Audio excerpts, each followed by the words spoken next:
Aurora, nandiyan ka pala. But of course, this is my house, my property. Ako nga dapat ang magtanong, why are you here? Why are you trespassing? Ninanakawan mo ba ako, Vivian? Hindi hindi ako nagnanakaw. Amando! There's a thief in my house! Wala akong ninanakaw. What did you take, ha? What did you take? Ha? My gold watch? Wala. Ano? My gold pen? Hindi! Wala akong ninakaw sa'yo. Then what in God's name are you doing in my house? Meron kasi akong narinig dito na boses dito eh. Baka nandito yung serial killer.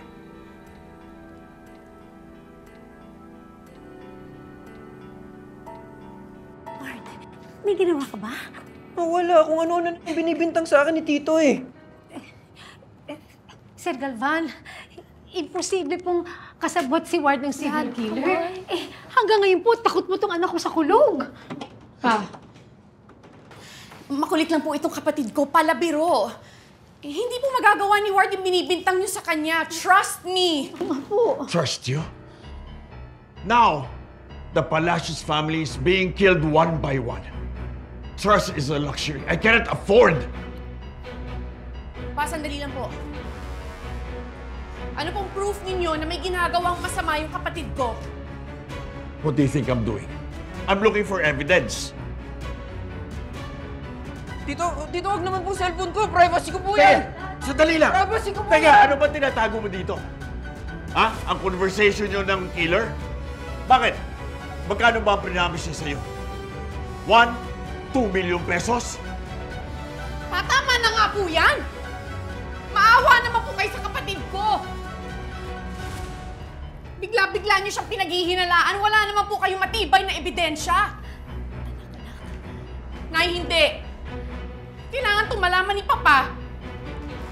Kahit po galing tayo sa hirap, kahit sa tingin niya wala tayong pangarap at ambisyon, hindi tayo pumapatay ng tao.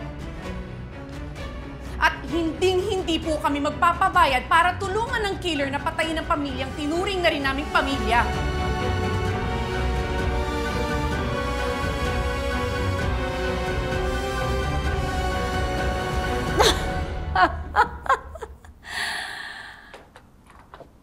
My serial killer?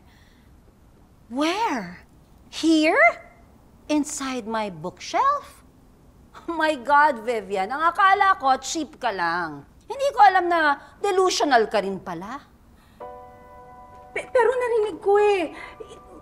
May narinig akong boses nandito. Dito sa Oh my bookshelf. gosh, Vivian. May naririnig ka na rin boses? Nagpatingin ka na ba sa doktor? Ha?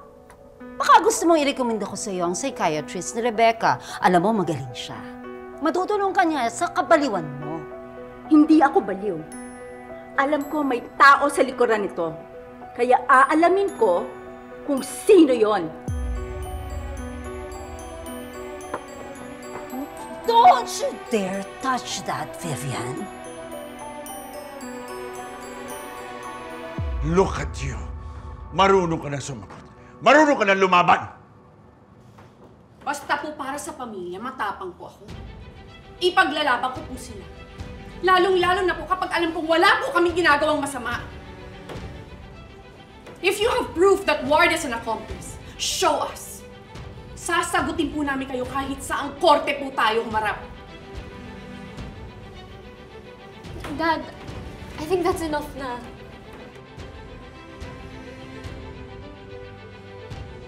Watch yourself. Piliin mo kung sino sasagutin mo.